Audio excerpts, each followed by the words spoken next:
Bueno, pues nada, ya ha empezado a grabar. Pues nada, Eduardo, agradecerte tu disponibilidad y amabilidad para nuevamente estar a nuestra disposición. Hoy el tema que te habíamos pedido era que nos dieras tu opinión y sobre el espacio de representación, ¿no? Un tema complejo y nada, a ver qué nos puedes decir y supongo que en la medida que des tu punto de vista surgirán preguntas y nada. Pues nada, mira, aquí entra Víctor y Pablo también ahora, qué bien. Justo estamos empezando, así que Sí, no me dejaron mal mis invitados. bueno, está bien. Pablo Aquí sí, González de Argentina. no, de Chile De Chile. Ah, y el Víctor de México.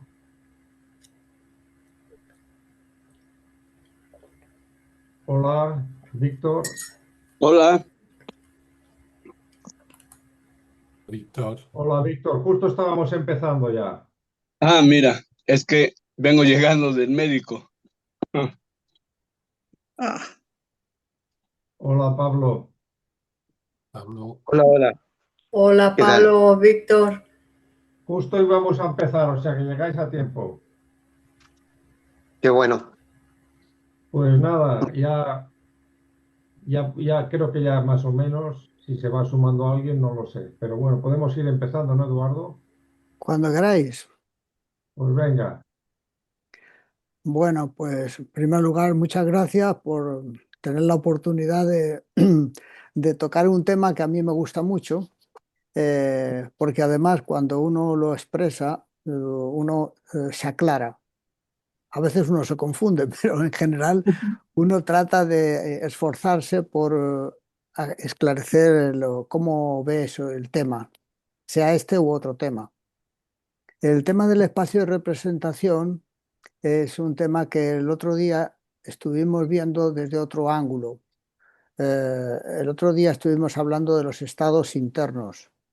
Los estados internos eran una especie de ámbitos de distinto tipo de- de- de moradas que se relacionan muy descriptivamente en la mirada interna. Entonces hace referencia a los contenidos de ese espacio. Mientras que tal como lo planteó Pau cuando me comentó del espacio de representación, entiendo que se refiere más al continente, es decir, a la forma de ese espacio, a cómo aparece ese espacio de representación, no tanto a los contenidos que tiene ese espacio de representación. Entonces, este tema del espacio de percepción, de representación, tal como lo entiendo y como lo he tratado de comprender, tiene antecedentes históricos. Es decir, ya en el Buda, hace 2500 años, explicó este tema de la percepción y de la representación de un modo maravilloso, magistral, aunque los textos que aparecen referidos a esto vienen escritos más tarde.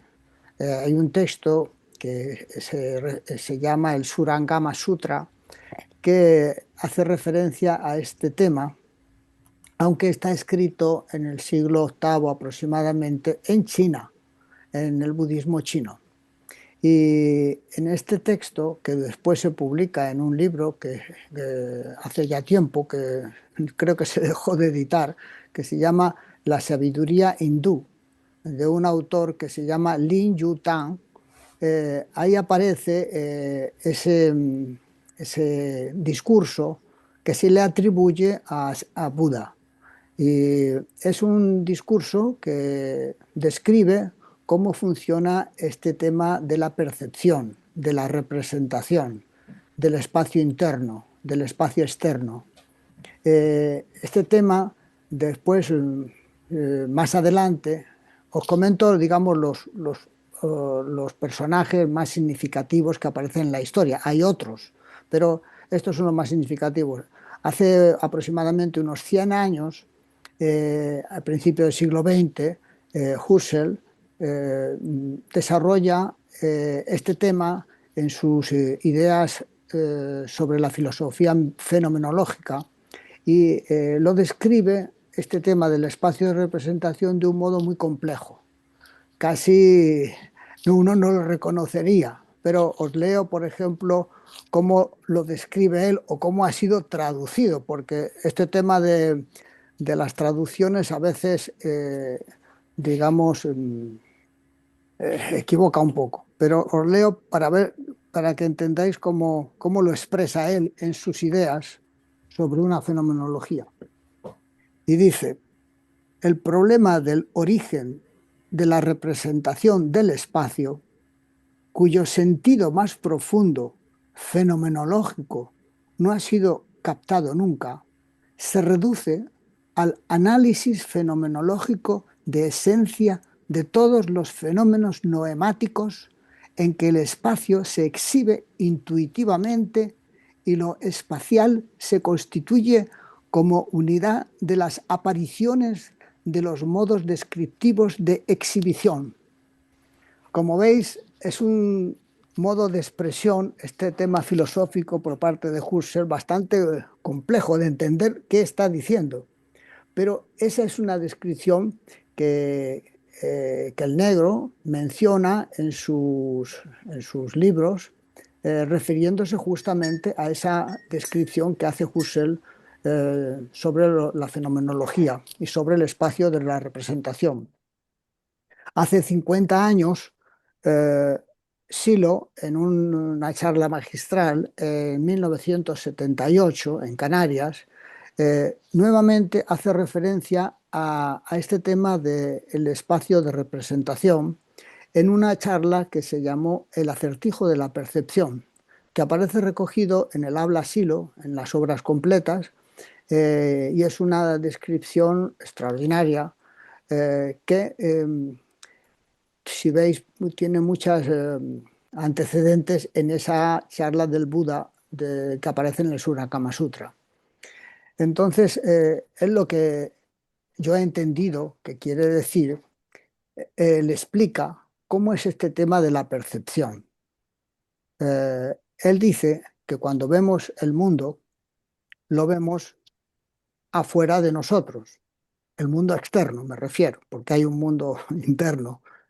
Entonces, ese mundo externo uno lo puede ver afuera y entonces lo que uno ve es lo que estructura de los impulsos que le llegan a uno de afuera. Cuando uno ve un árbol, o ve una estrella, o ve un coche, cualquier cosa que ve, uno la ve a cierta distancia del cuerpo, ¿cierto?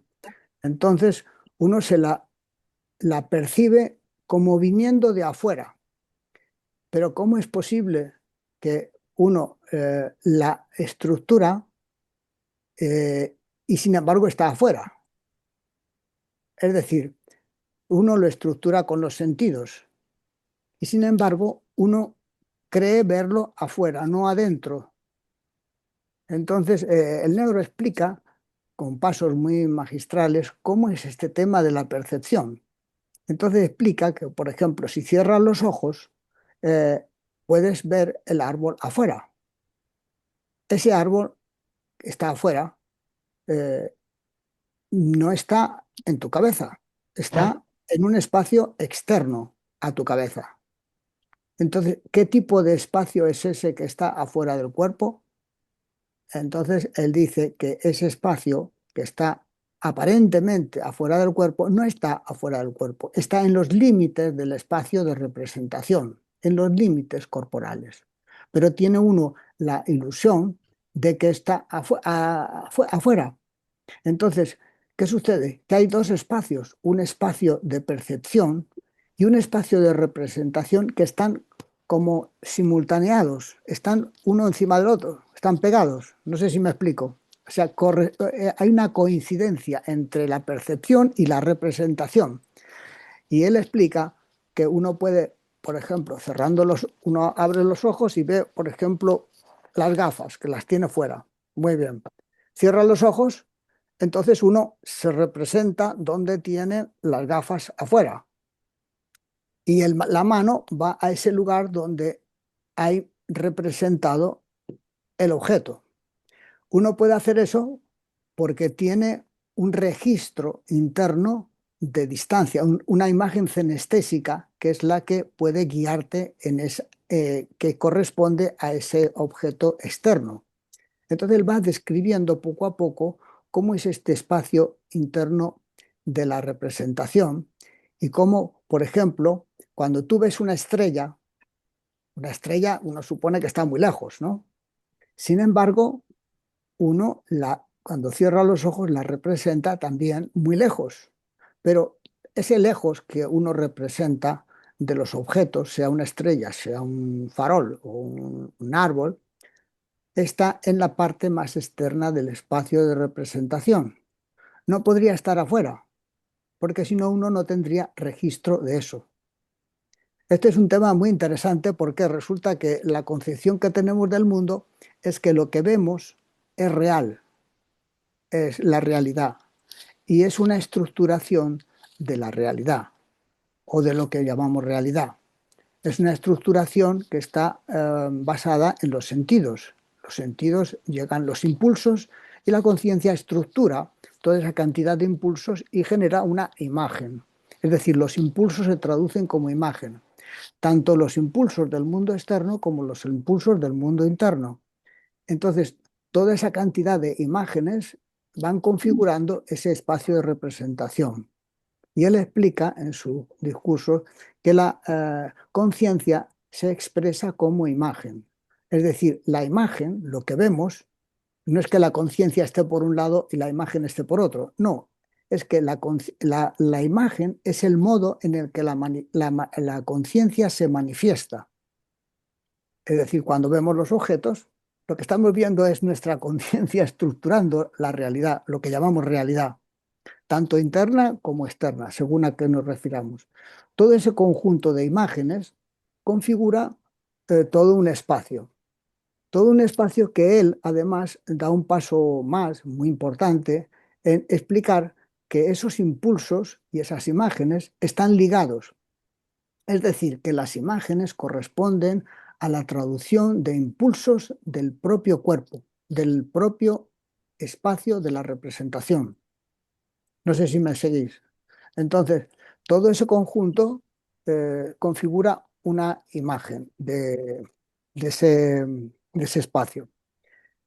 Este espacio, además, varía según los niveles. No es que sea un espacio fijo. No es lo mismo que uno esté en el sueño, donde el espacio se modifica. Se modifica y también se modifica el tiempo. En el sueño, el espacio y el tiempo aparecen mezclados. Uno puede estar en un sitio y en otro al mismo tiempo y puede estar adelante y detrás. Es decir, es otro modo de estructurar, más de tipo caótico, más aparentemente caótico. Mientras que, por ejemplo, en la vigilia aparece todo más ordenado, todo más racional, todo más secuencial, lineal. Una cosa primera, otra cosa segunda. Todo un poco hace referencia a las etapas del surgimiento del mundo, que primero era el cosmos, el caos, y luego vino el cosmos, la ordenación del caos, que en las distintas mitologías aparece esa secuencia. En el ser humano, la secuencia aparece desde el sueño hasta la conciencia inspirada. Toda esa secuencia aparece con distintas modificaciones del espacio de representación. Por ejemplo, en el sueño profundo, donde no hay imágenes, no hay señal, no hay nada. Uno no recuerda nada. Está uno, dijéramos, en lo profundo. Y no puedes hablar de eso porque no hay nada. Cuando puedes hablar es cuando aparecen ya las imágenes en el sueño de imágenes, el sueño que llaman REM. Es decir, ahí empiezan la traducción de impulsos y empiezan todo claro, en una mezcla de espacio y de tiempos, pero ahí empiezan a aparecer. Eso, si leéis, por ejemplo, las mitologías, veis que, por ejemplo, dice que en el principio no había nada y después empezó a surgir todo, poco a poco, en distintas fases, y se empezó a ordenar la creación. Sigue las mismas fases que el ser humano cada día, hasta que eh, llega, por ejemplo, en la reflexión, en donde cuando tú estás, por ejemplo, en vigilia, tú estás trabajando con tiempos de conciencia, pasado, presente y futuro. Pero, por ejemplo, cuando tú pasas a un nivel de conciencia de sí, se modifica también el tiempo y se modifica el espacio. Por ejemplo, en la conciencia de sí, observar que el tiempo se detiene, es el instante, el darte cuenta. Una vez le preguntaba al negro, hace ya muchos años, le decía, oye negro, mira, ya tengo 40 años, hace muchos años, digo, ya tengo 40 años y me estoy haciendo viejo y, y te quería comentar una cosa que he observado. Y es que mi familia desapareció, la casa donde yo nací también, mi pueblo ya no es el que era, mis amigos han cambiado, yo mismo también he cambiado. En fin, le iba explicando que todo cambia, todo está cambiando, es inexorable. Digo, pero hay una cosa que no cambia. Digo, el darme cuenta. Cuando me doy cuenta, ese darte cuenta no envejece. Cuando tenía 20 años es lo mismo que cuando tenía 30, 40, 50, 60, 70. Siempre el darme cuenta es es un fenómeno muy curioso. No envejece. Bueno, ese estado de conciencia de sí tiene esas características de como si el tiempo se detuviera. Para eso como un instante es una cosa diferente. Y después hay una ampliación de la conciencia en donde es posible eh, producir otro salto, en donde uno se conecta, puede captar una especie de unidad, en- porque en la conciencia de sí, una conciencia reflexiva, uno observa el acto y el objeto. Es decir, la diferencia entre la vigilia y la conciencia de sí es que en la conciencia de sí uno se da cuenta de que está observando. Entonces se diferencia el observador de lo observado. Ahí hay una diferencia importante. Bueno, ese acto y objeto, esta visión del mundo, es una estructura. Y esa estructura eh, es algo que se puede trascender con algo que no es ni el acto ni el objeto. Es lo que no es. Digamos que lo que dirían los filósofos, el ser sería esa manifestación de ese acto y de ese objeto que forma una estructura. Sería una forma mental característica del ser humano. Ese acto mental, esa estructura, tiene un complemento, que es lo que no es. No sé si me explico. Ese no es y ese ser, a su vez, forman una estructura dependiente y necesaria. Para que el ser exista, se necesita el no ser. Volvemos otra vez a lo que comentaba antes, de que de la nada surge el ser. Bueno, eso es un poco complicado, tal vez, pero todo esto está relacionado con cómo se modifica el espacio y el tiempo en los distintos niveles de la conciencia. En el caso de, por ejemplo, del espacio de representación, también se pueden ver que hay distintas representaciones. Eh, si vais alguna vez o leéis algún libro sobre el templo de la nube blanca, que está en Pekín, allí, en ese templo, vais a ver que hay una inscripción en una pared de piedra donde aparece representado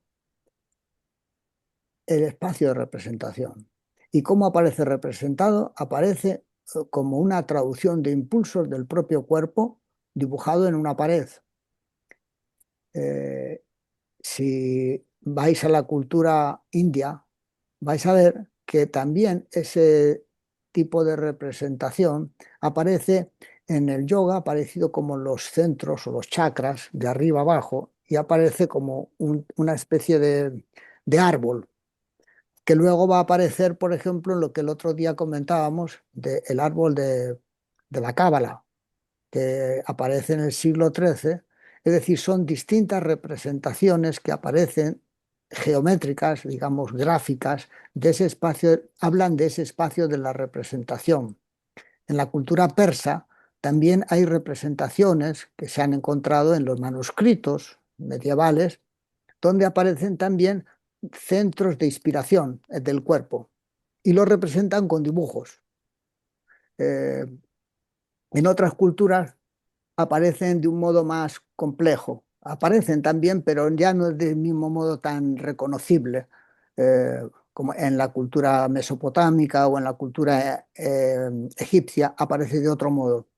Pero para deciros que esta cuestión del espacio de representación aparece en distintas culturas porque corresponde a experiencias que ha tenido distinto tipo de personajes y las han tratado luego de graficar.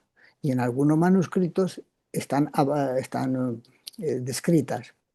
Estos mapas del espacio de representación son traducciones de impulsos del propio cuerpo.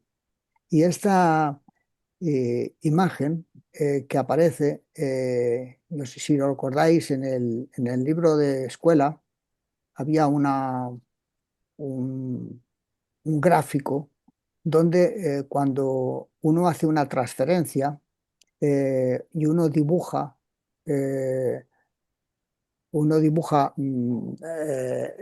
por los recorridos que va haciendo en su pasar interno, va haciendo un mapa y en sucesivas pasadas eh, va comparando los mapas y poco a poco va observando que se repite los lugares por donde pasa. Se repite, a veces pasa por un lado, por otro, pero si sumas todo, te da una especie de representación del cuerpo. Claro, no es una representación geométrica exacta, sino que es una representación de la traducción de impulsos de los lugares que se recorren por el espacio interno. Y esa, digamos, cúmulo de representaciones se abstrae y se produce el árbol de la Cábala, que es una representación del cuerpo humano, donde está la cabeza arriba, los pies abajo y todos los espacios intermedios. Así que a nivel gráfico también históricamente aparece en distintas culturas esa idea de espacio de representación, claro, no tan desarrollada como se desarrolla en el pensamiento de Silo y no tampoco con un lenguaje como el que él utiliza, de tipo fenomenológico, descriptivo, porque muchos de ellos lo que hablan es interpretan acerca de ese mundo interior, qué cosa es, mientras que en el pensamiento de Silo se distingue, a mi modo de ver, por una psicología de tipo descriptivo, similar al que hacía el Buda, en donde no explica qué es el ser humano, sino cómo es el ser humano. Cada uno después que interprete como quiera, pero digamos, está basado en registros internos y cualquier persona puede seguir esta secuencia en sí mismo y no importa en qué cultura sea. Es decir, es una psicología sin tiempo. La psicología que desarrolla Buda hace 2500 años es la misma psicología que se puede desarrollar ahora mismo. ¿Por qué? Porque es una psicología basada en registros. Si tú te aprietas, por ejemplo, con la mano los ojos, tú vas a ver que se te ilumina, produce estrellitas, produce una especie de... Eso pasa ahora y hace 2500 años. Entonces, si tú explicas que aquí cuando te aprietas sale luz, son registros. Y así sucesivamente tú puedes hacer con otro tipo de experiencias, en donde tú puedes comunicarte con personas que son de otra época, porque hablas un lenguaje descriptivo, a diferencia de cuando surgen las corrientes que interpretan que es el ser humano de otro modo, porque meten otro tipo de contenidos. Entonces, es una especie de Torre de Babel. ¿Qué más? Este tema del espacio yo lo veo también muy relacionado con el tema del tiempo. Y había un místico que se llamaba San Agustín, eh, que estaba preocupado por el tema del tiempo. Y él decía, si le preguntaban qué es el tiempo, él decía, dice, si nadie me lo pregunta, sé lo que es el tiempo. Pero si quiero explicárselo al que me lo pregunta, eh, no sé cómo explicárselo. O sea, no sé cómo decirlo. Entonces, ese mismo problema han tenido muchos filósofos, pensadores, para explicar qué es el tiempo. El mismo Heidegger trató de explicarlo en un libro que se llama Ser y Tiempo, pero no lo acabó, no llegó a expresar el qué es el tiempo. Es un fenómeno, un filósofo continuador de la fenomenología de Husserl y no pudo expresarlo. Sin embargo, si habéis leído El humanizar la Tierra, el negro lo expresa sintéticamente de un modo magistral y dice, eh, jinete que cabalgas a horcajadas del tiempo, ¿qué es el cuerpo sino el tiempo mismo? Es decir, el tiempo o el cuerpo es el tiempo materializado. Es una cosa muy extraordinaria. El tiempo es un cambio continuo, pero se expresa como el cuerpo. Entonces, bueno, me pareció una síntesis magistral, extraordinaria, esa frase del negro, del Silo, en Humanizar la Tierra. Y bueno, la quería comentar. eh, y bueno, podemos conversar un poco más de este tipo de... Se puede hablar mucho de cada una de estas cosas porque da para mucho rato. Y cada uno puede conversar como lo ve. Yo lo veo de ese modo, como os he estado comentando, aunque tengo más escritos y muchas más cosas de cada cosa de las que os he mencionado, pero para no aburrir, es mejor conversar, si os parece. Sí, sí, muchas gracias. Yo tenía una pregunta. ¿Qué relación hay entre el doble energético y el espacio de representación? ¿O cómo lo interpretas tú eso? A mi modo de ver, el espacio de representación como traducción de impulsos del propio cuerpo es el doble. Es Mm. decir, el campo energético se expresa como imagen.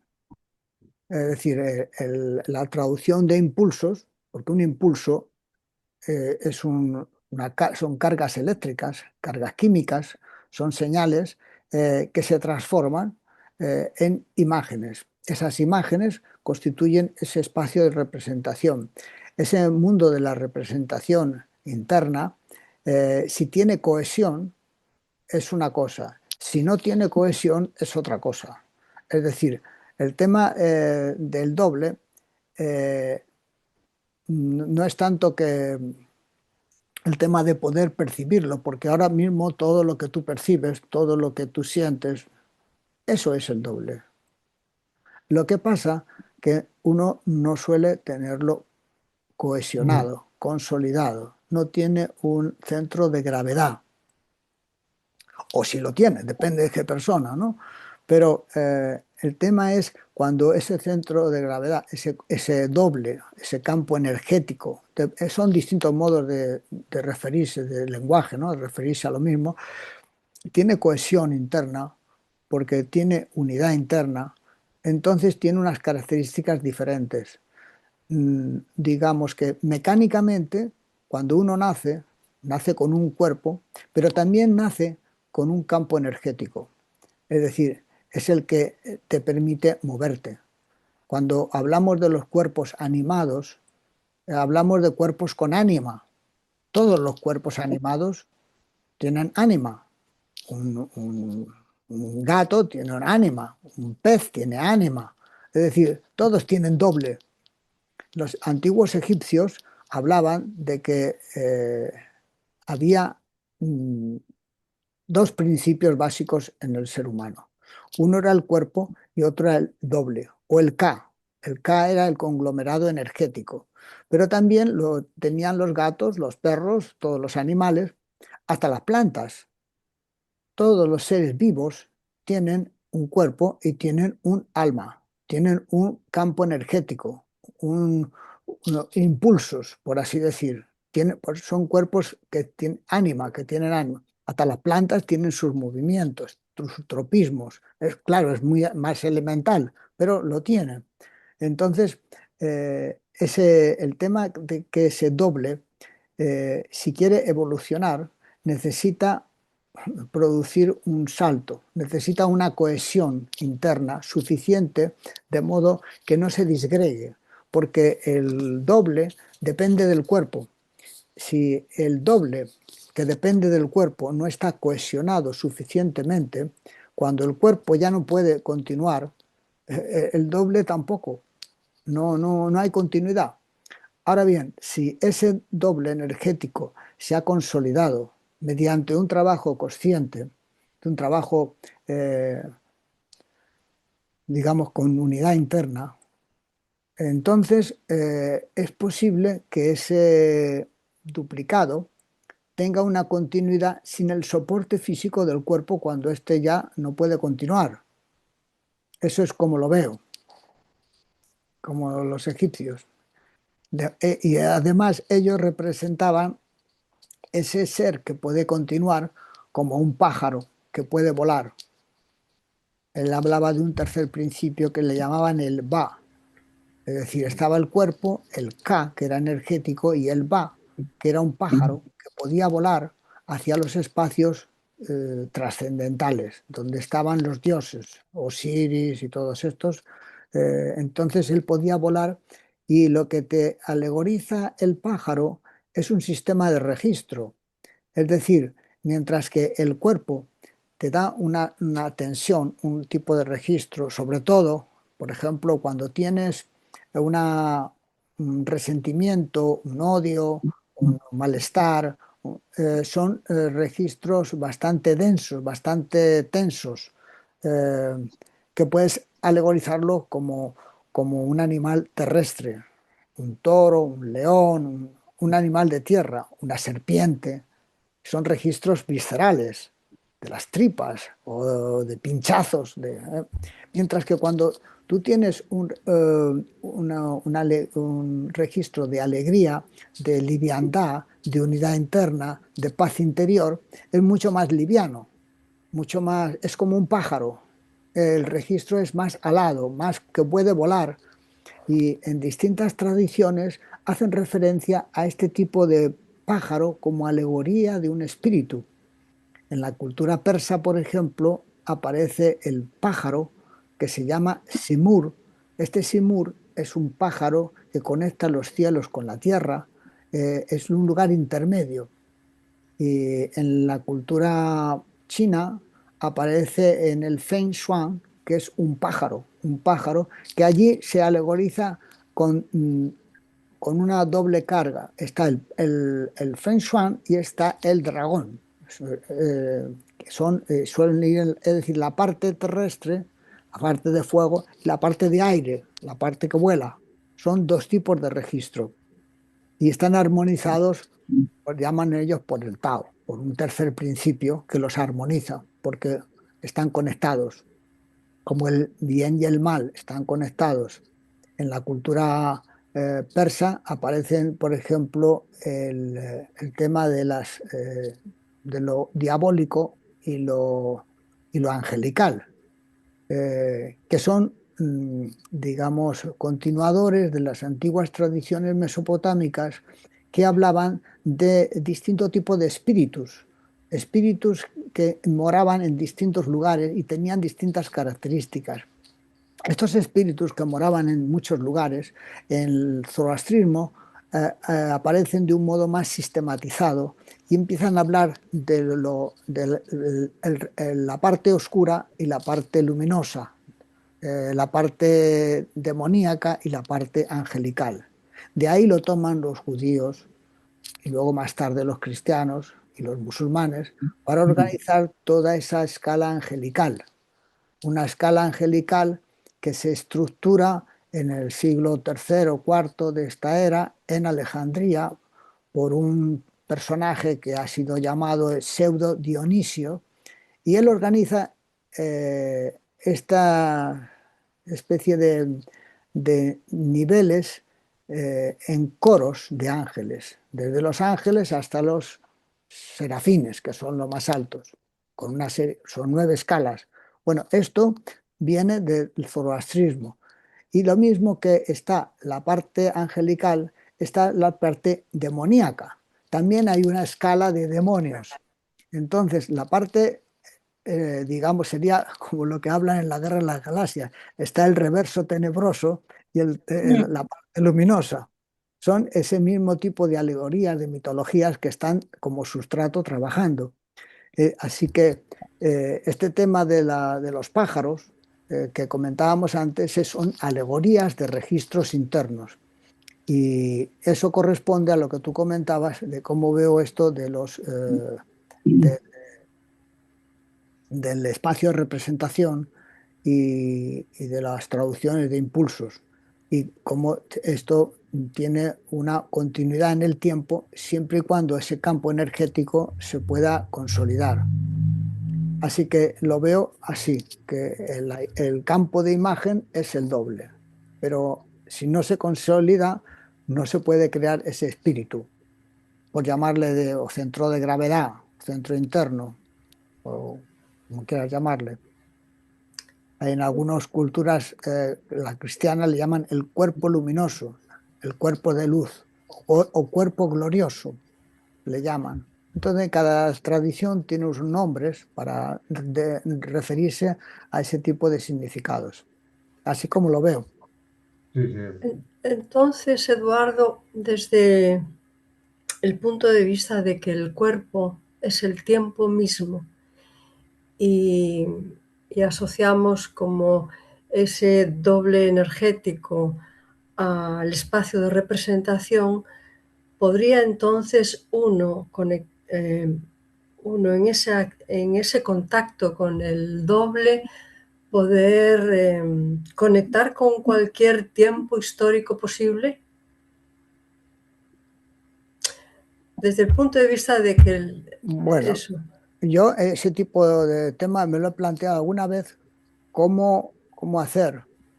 Por ejemplo, he observado que tú tienes representaciones que se han hecho en distintas épocas, de esculturas, de pinturas, objetos, sobre todo objetos, que es lo que más vemos de otras culturas suelen ser producciones que han hecho, porque los que las han hecho ya no están.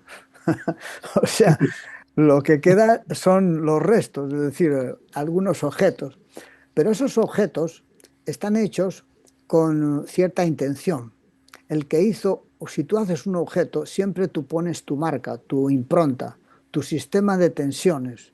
Tú observas que si 2 personas se pueden hacer un objeto con arcilla y aunque estén copiando, cada uno tiene su propio sistema de tensiones y lo va a hacer de su modo particular. Es similar a como, por ejemplo, uno escribe. Si tú observas la escritura de cada uno, verás que no hay 2 iguales.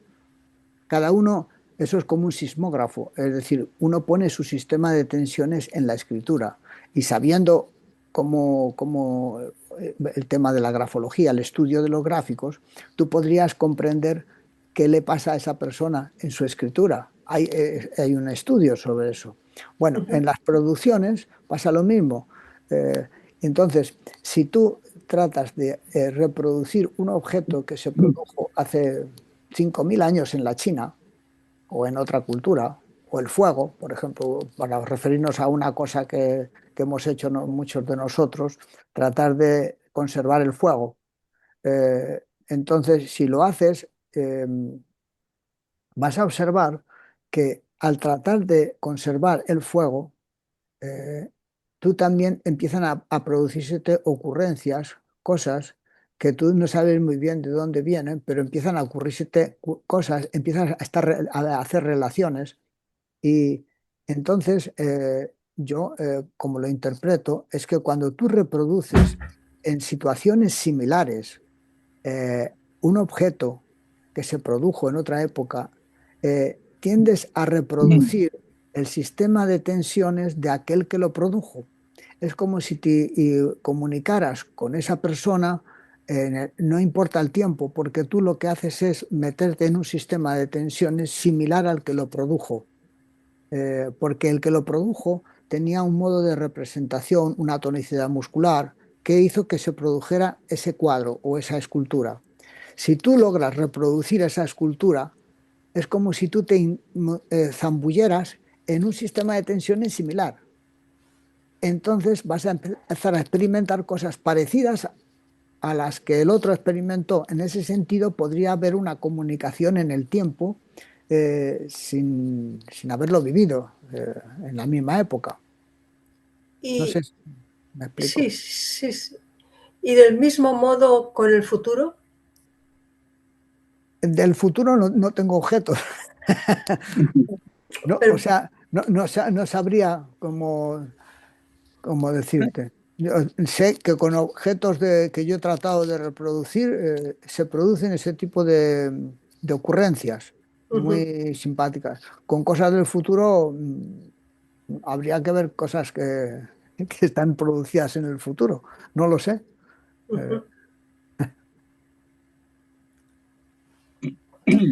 Otra inquietud que tengo.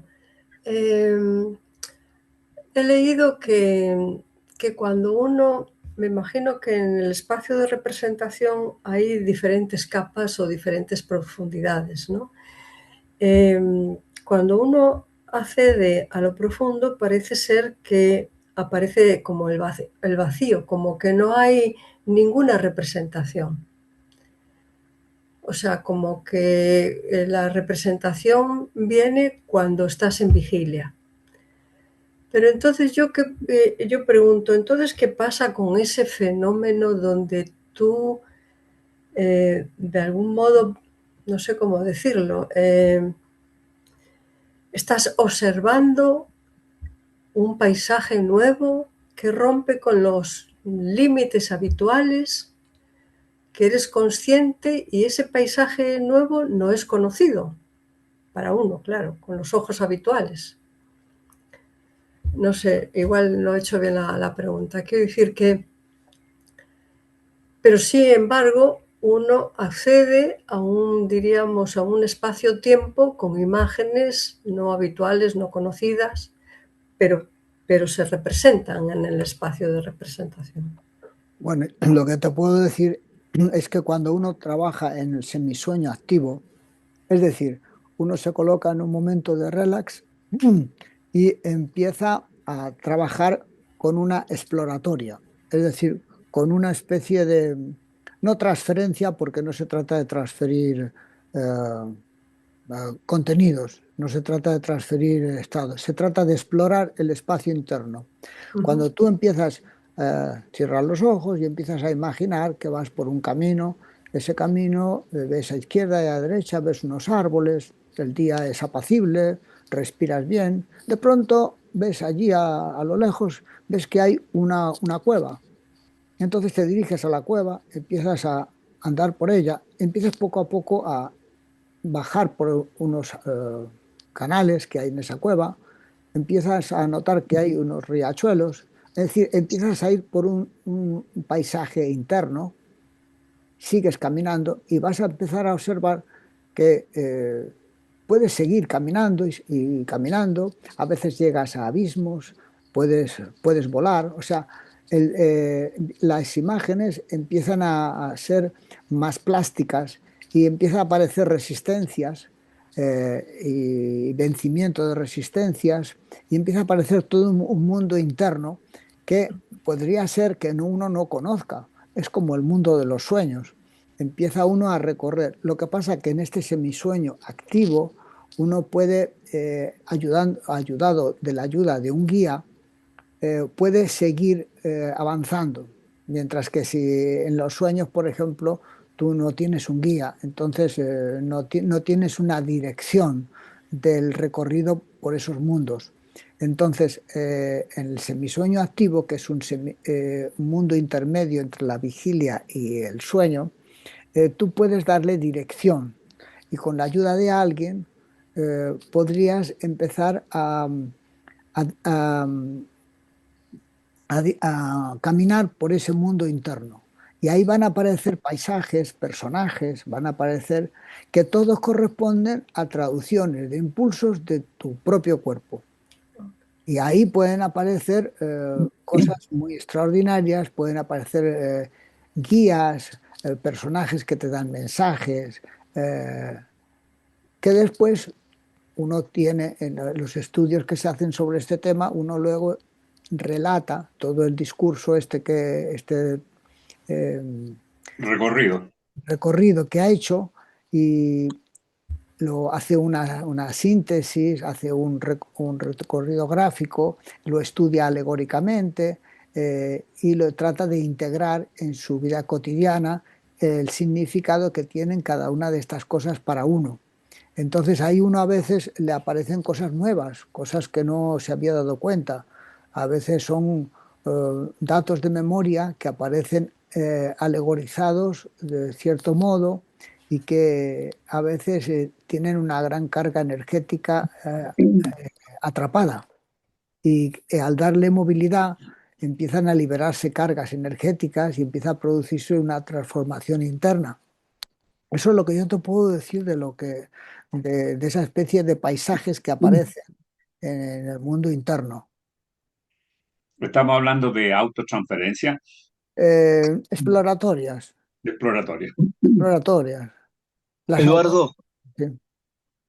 eh, esto que acabas de mencionar tendría que ver con, por ejemplo, el suministro de sustancias en las que uno se relaja, bebes o tomas o fumas esa sustancia y que empiezas a hacer como un viaje, digamos, ¿no? Sí, Al no tener un guía, pues te puedes perder, asustar con los nuevos paisajes. ¿Es lo que estás diciendo? sí, lo que pasa es que no hace falta tomar sustancias. O sea, puedes, No, no, si las tomas también, o sea, pero digamos, aparece mayor alteración todavía. claro.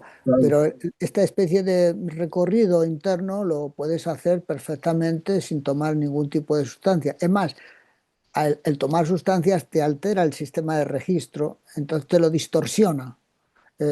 Mientras que de otro modo podrías percibir mucho mejor las señales, que con esa otra, si metes alcohol o metes alguna sustancia, una droga de otro tipo, te altera mucho más, porque no lo controlas, no tienes control de eso.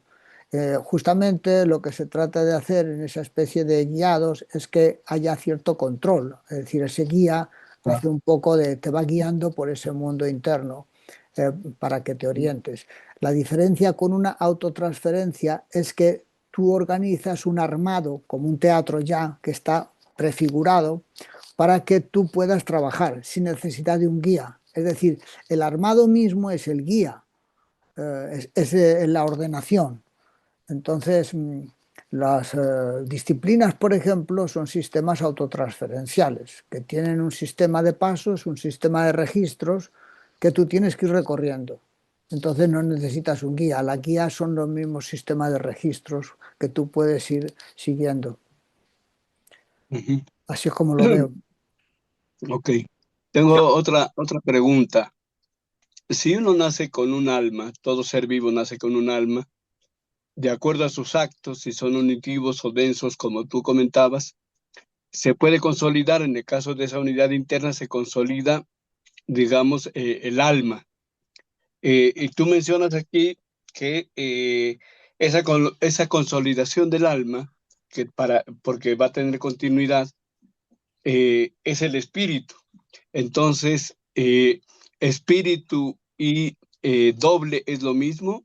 ¿O se No, transforma y es una consolidación y pasas a otra diga, cosa? digamos que es un tema a veces de terminologías. Por ejemplo, el cuerpo es una cosa, el alma es otra cosa, el espíritu es otra cosa. Lo que pasa es Claro. que nosotros, por ejemplo, no hablamos de alma, hablamos de psiquismo, hablamos de doble, hablamos de campo energético. Son distintos modos de hablar de ese duplicado del cuerpo. El tema es que ese duplicado del cuerpo, si tiene unidad interna, cohesión, eh, puede continuar. Se llame alma o se llame psiquismo, se llame conciencia, se llame, ¿me entiendes?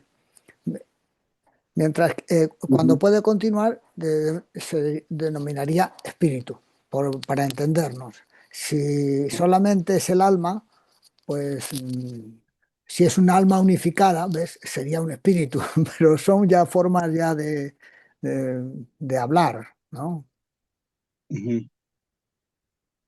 En otros Ya. casos se habla, por ejemplo, de mente.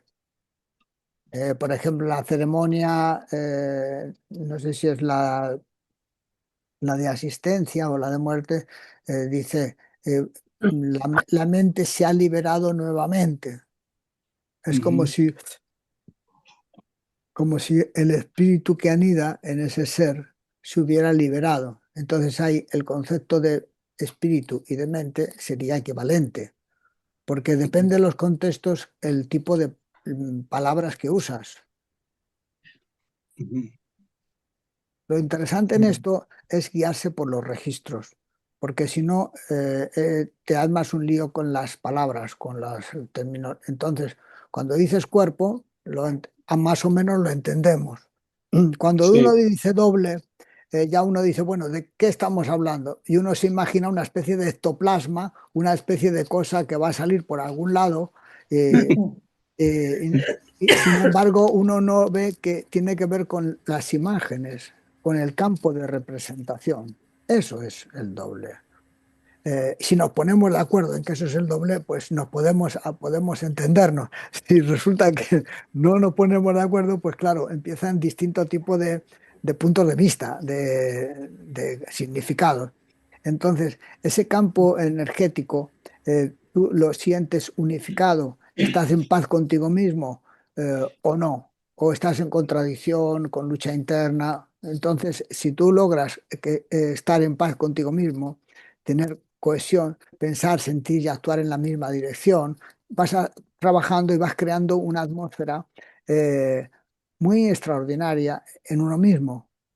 Esa cosa extraordinaria, muy liviana, como si fuera un pájaro, que tú la sientes como una presencia, como un calor interno, empiezas a sentir un sistema de registro muy interesante, nuevo.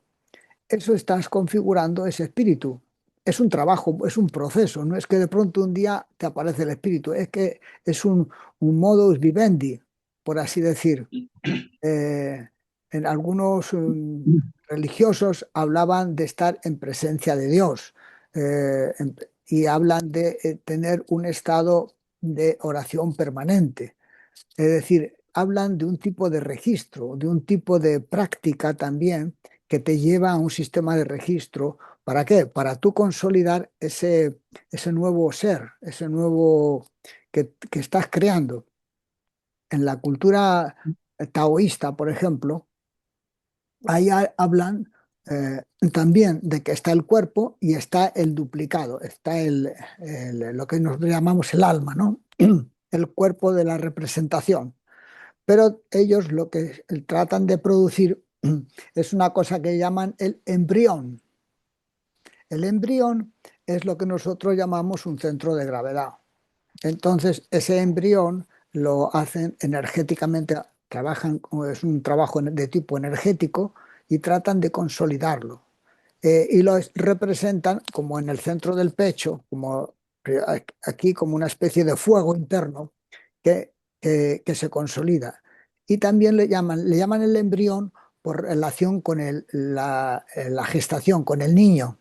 Cuando un niño va a nacer o una niña, eh, primero es un embrión, es decir, se está gestando ya ese ser. Entonces, ese ser luego tiene la capacidad de desarrollarse y sube a la cabeza y se expande y, y entonces es otra fase de ese desarrollo, hasta que ese ser sube y se pone encima de la cabeza. Digamos, tiene un registro de liviandad, como si fuera un pájaro, pero lo representan encima de la cabeza.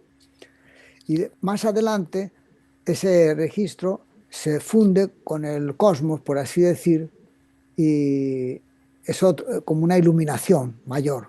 Entonces, esas fases son fases de desarrollo del espíritu. Son sistemas de registros que va creciendo internamente. Comienza con un registro en el centro del pecho, por una emoción, para decir que es una emoción la que uno siente, que se va desarrollando y desarrolla y llega también al resto del cuerpo, a la cabeza, y se amplía, como si hubiera una especie de campo energético más unificado. Mm. Entonces son simplemente procesos de crecimiento interno, porque ese espíritu también tiene fases de crecimiento. Incluso en una charla del negro comenta que ese espíritu, una vez que sale del cuerpo, por así decir, mm, tiene un tiempo de desarrollo. Es decir, tiene ese espíritu individual, tiene un tiempo de desarrollo. No es que de pronto ya llegó a espíritu y ya está. No, es un proceso de cambio hasta que llega a conectar con los niveles que le corresponde a su nivel de ser. Es decir, que es como si dijéramos que hay niveles dentro de los espíritus, por así decir, niveles de desarrollo.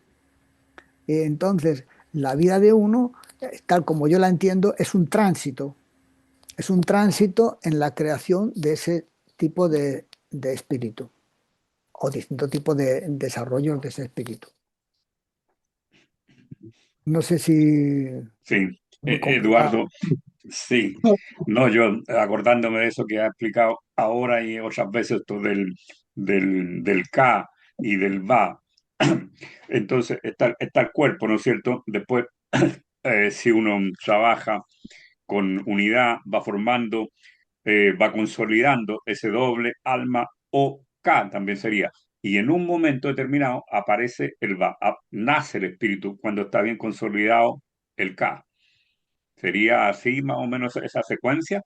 O, Sí, el, el- el alma ya viene uno de fábrica con ella. Es sí, decir, sí, cuando sí, nace el niño ya es un ser animado, tiene ánima.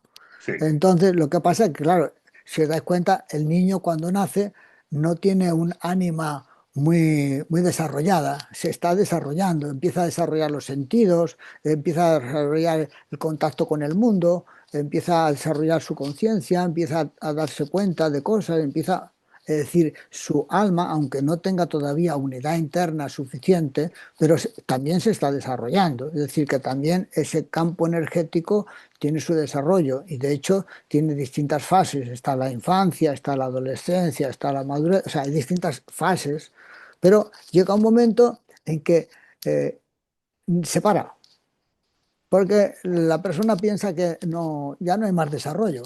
No, entonces no, eso puede continuar, pero necesita que sea consciente, porque si no, mecánicamente, biológicamente llegas hasta un límite y ahí te paras.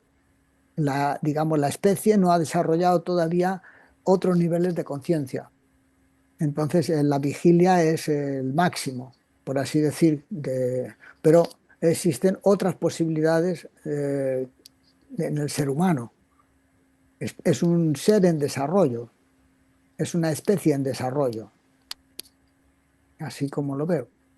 Claro, claro. Eh, No, pero bueno, bueno. perdón, de nuevo, ese va es el que finalmente puede independizarse del cuerpo, Exacto, que ya no lo necesitaría, incluso y puede seguir desarrollándose hasta eh, conectarse con el todo, ¿no? exacto. Ok. Solo que para regresar a esa noción de espacio de representación, es un espacio de la conciencia. Entonces, ese doble, ¿cuál es su relación o está dentro del espacio de representación? Está, es decir, si es así, ¿es parte de la conciencia o Eh, es otra? no, es eso, es eso. O sea, como si dijera, cuando yo veo una imagen, que estoy viendo mi doble, para ponerlo de un modo muy sencillo. Cualquier tipo de imagen es mi doble. Cualquier tipo de representación es mi doble. Todo es mi doble.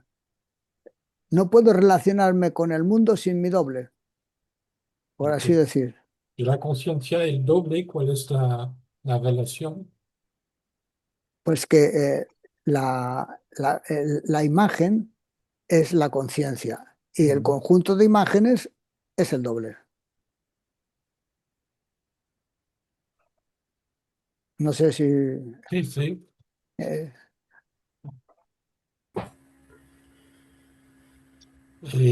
Cuando tú hablabas de cuando uno se va, se muere, todavía no eh, nos hemos muerto. no, O no, no, creo pero yo. son hipótesis Sí, son hipótesis. y tratamos de buscar la experiencia. Entonces, desaparece la conciencia La- eh, Creo que en en ese momento. el tema es cómo la conciencia o el doble puede tener suficiente fuerza para continuar.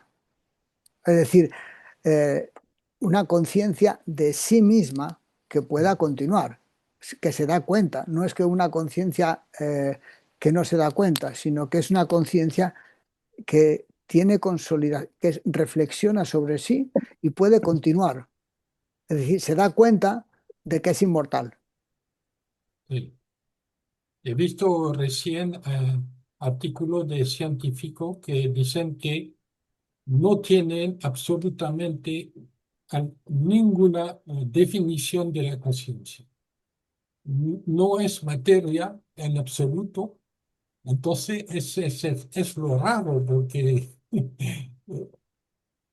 para un científico no existe la Sí, conciencia. claro, ¿Ah? para la ciencia actual este tipo de No, cuestiones no entra en no su entra. campo. Según se define en la psicología nuestra, la conciencia es el coordinador del psiquismo, de todo el psiquismo, de la memoria, los sentidos, de los centros de respuesta, todo eso lo coordina. Todo esto son formas, digamos, del pensamiento para ordenarnos, porque si no, no sabría uno de qué hablar. Pero entonces son esquemas que utilizamos para poder entendernos. Entonces la conciencia sería el coordinador de las actividades psíquicas en general. Y esa conciencia además tiene sus niveles de trabajo, sea sueño, semisueño, vigilia, conciencia de sí, etcétera.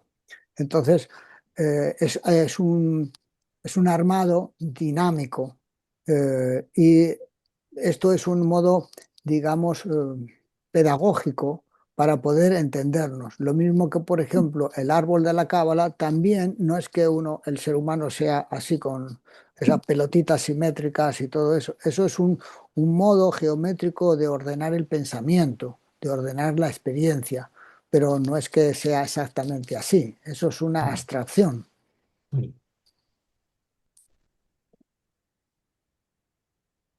Eduardo, ¿qué relación guarda entonces si el doble se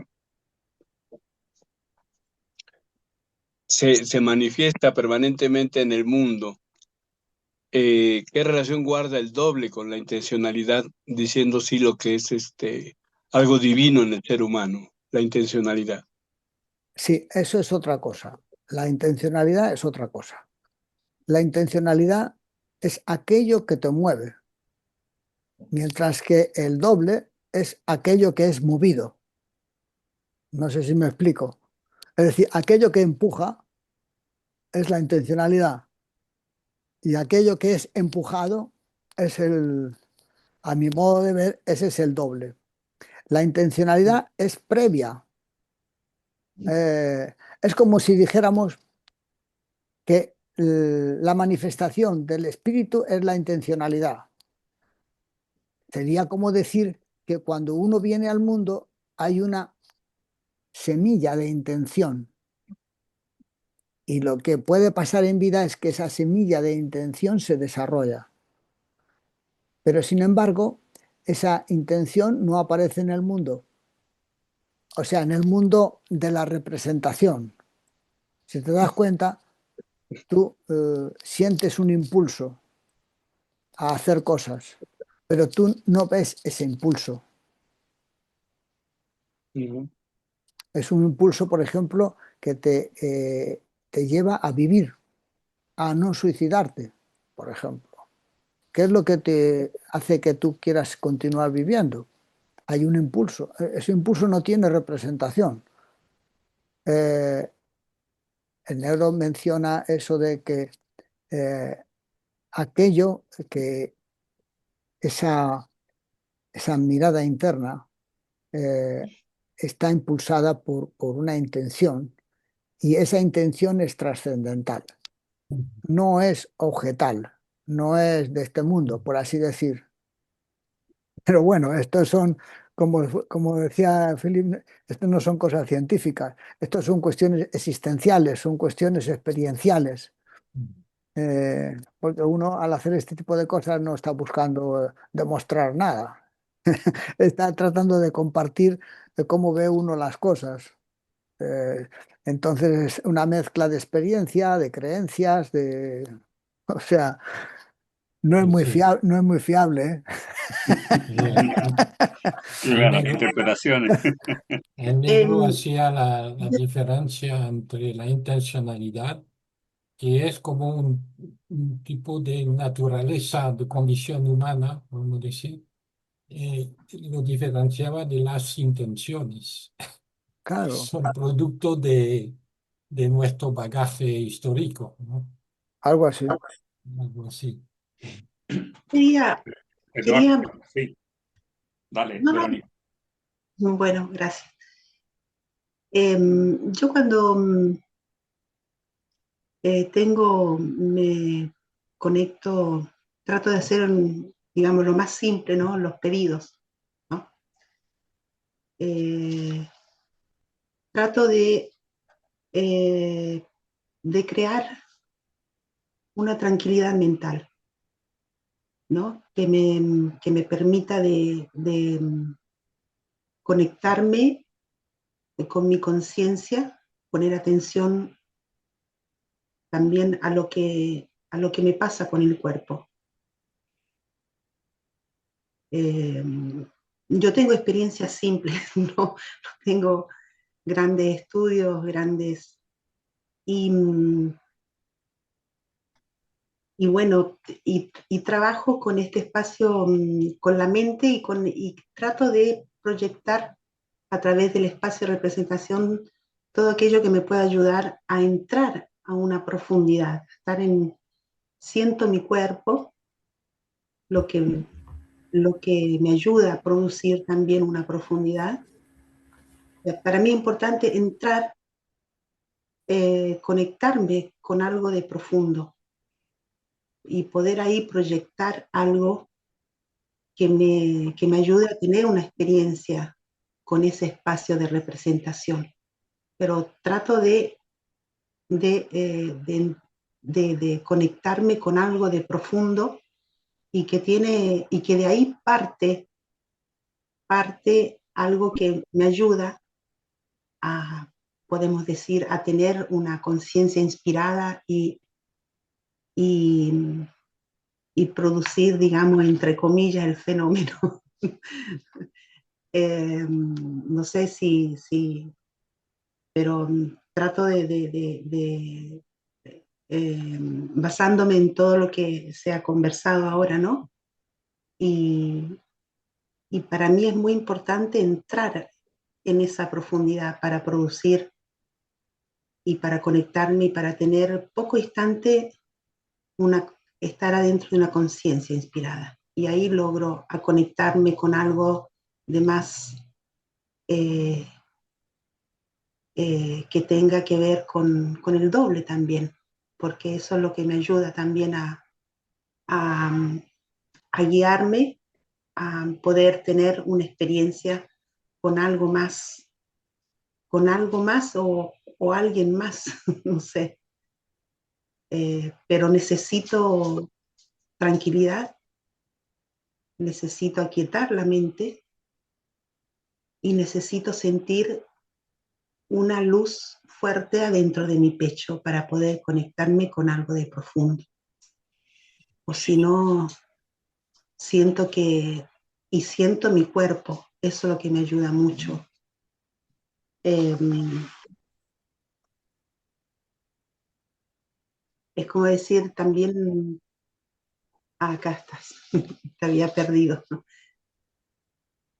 Bueno, tiene que ver con un punto de control, ¿no? Y ahí logro a conectarme con algo de más interesante que produce mi conciencia, o creo que sea una conciencia inspirada. Se pueden quedar. Necesito hacer varios pasos, varios niveles para tener una experiencia interesante.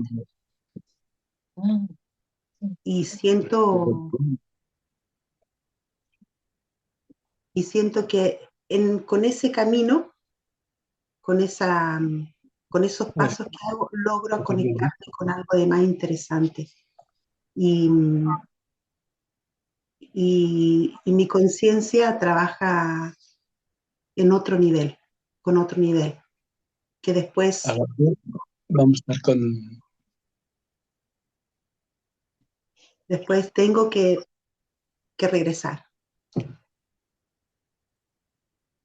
No sé si el camino adecuado, pero yo me siento muy inspirada en ese espacio.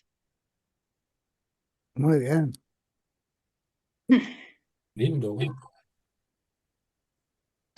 Yo Oye, quiero hacer Eduardo, una pregunta, no sé si me oyen.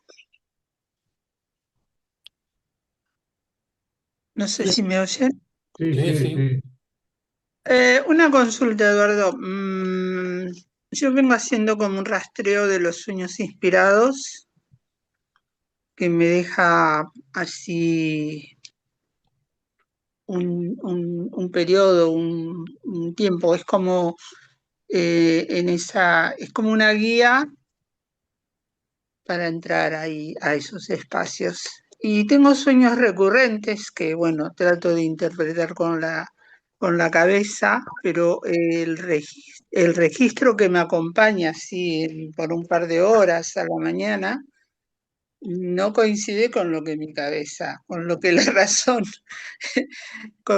razón, o sea, entender ese fenómeno con la cabeza no va. Entonces, lo que hago es anotar tal cual, sin meter razonamiento, aunque parezca un sueño disparatado, con sonidos, con olores, con colores, a veces con animales, a veces con la naturaleza, pero así como que irrumpe y en el transcurso de unas horas, cuando me despierto, ese registro me acompaña. Y es muy interesante porque, bueno, no me da miedo. Digo, bueno, ¿será, será algo así cuando uno está buscando el camino para ir a ese espacio de no tiempo? Es como que hay entre sensaciones, impulsos corporales como olores, sabores, colores.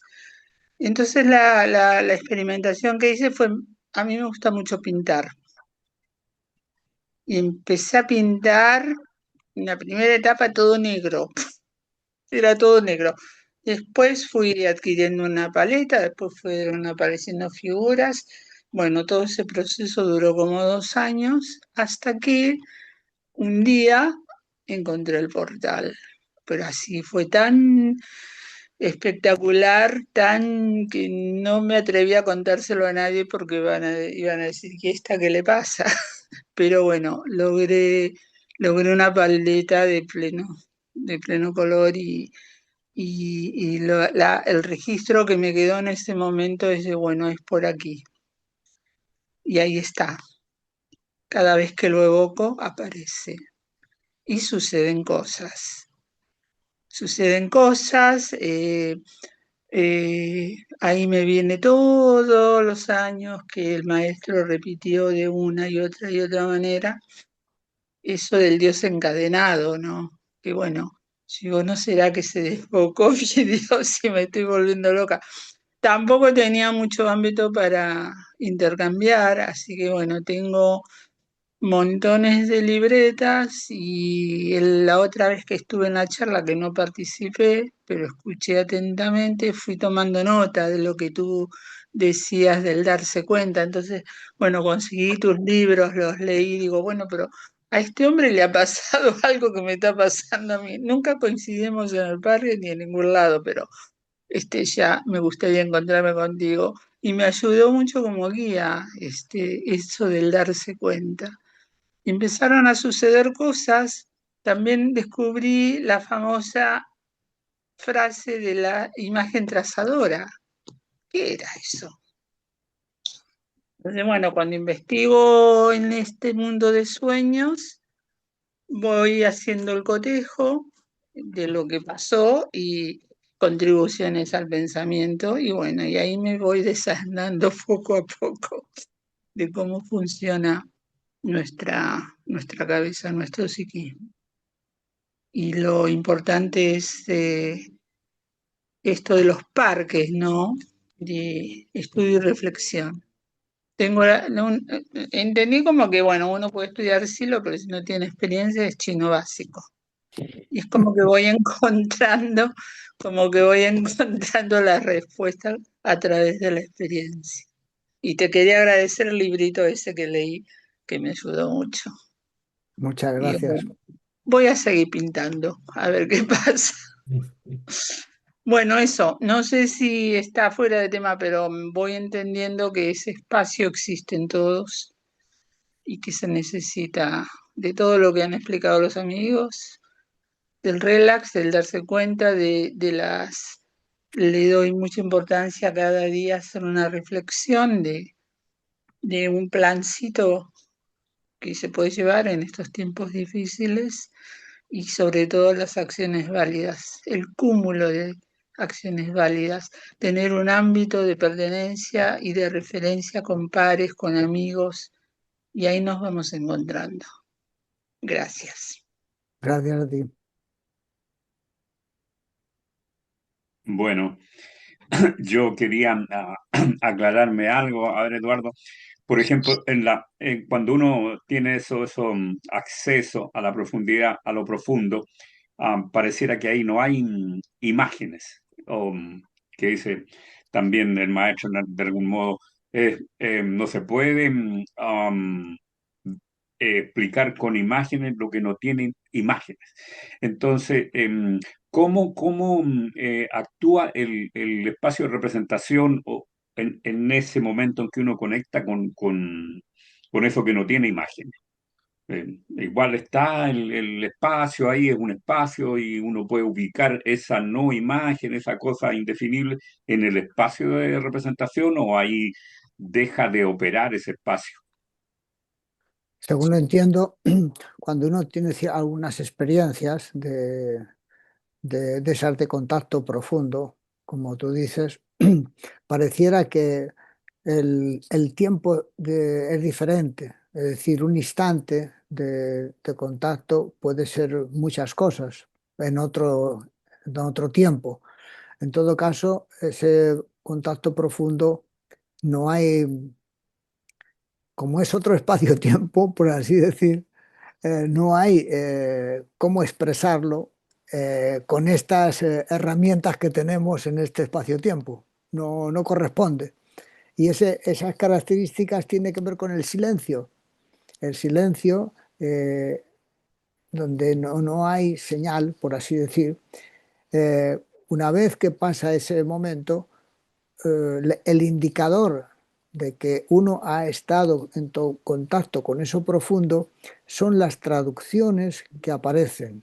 Es decir, los rastros de haber pasado por ahí, como si hubiera una distorsión en el sistema de imagen, entonces empiezan a aparecer ocurrencias, inspiraciones, cosas que eso sí se traduce al espacio de representación, a la conciencia de uno, como, como sueños, como visiones, como ocurrencias, nuevas relaciones. Eso, así lo entiendo, que es como se traduce en el espacio de representación. A Aunque posterior. a posteriores, siempre a posteriori. Entonces uno lo relata y a veces esas traducciones pueden aparecer en los sueños, pueden aparecer en la vigilia, como una ocurrencia que te surge en el semisueño. Suelen aparecer en distintos momentos de la vida de uno. Suelen estar relacionados a mi modo de ver con las búsquedas que uno tiene, las preocupaciones que uno tiene, que es como si estuviera uno lanzando llamados. Esas preguntas o búsquedas o necesidades que uno tiene son como una especie de llamados a lo profundo y vienen respuestas de allá y se traducen en distintos niveles con imágenes que uno nota que hay una correspondencia entre esas imágenes, esas ocurrencias y mis pedidos o mis necesidades o mis búsquedas están conectados y por eso uno sabe que encajan. Es como si encontraran la otra media naranja. Esos clamores. Exacto. Gracias, Eduardo.